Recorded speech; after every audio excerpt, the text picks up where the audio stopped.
زمان كان بيتقال لنا مشاعرك ما تقوليهاش، ما تطلعيهاش، اكتميها.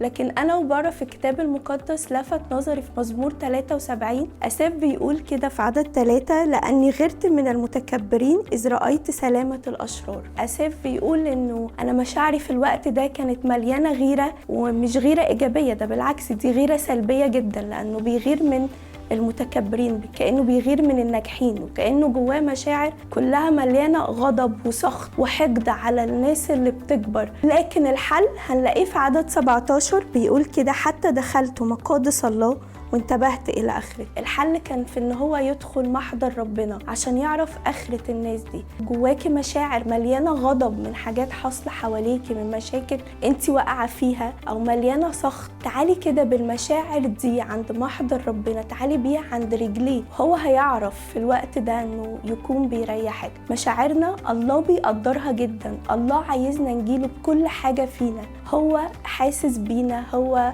سمعنا، هو مقدر ده جدا. لو كنت بتحسي بالمشاعر دي تعالي بيها في محضر ربنا، وهناك هتلاقي الحل.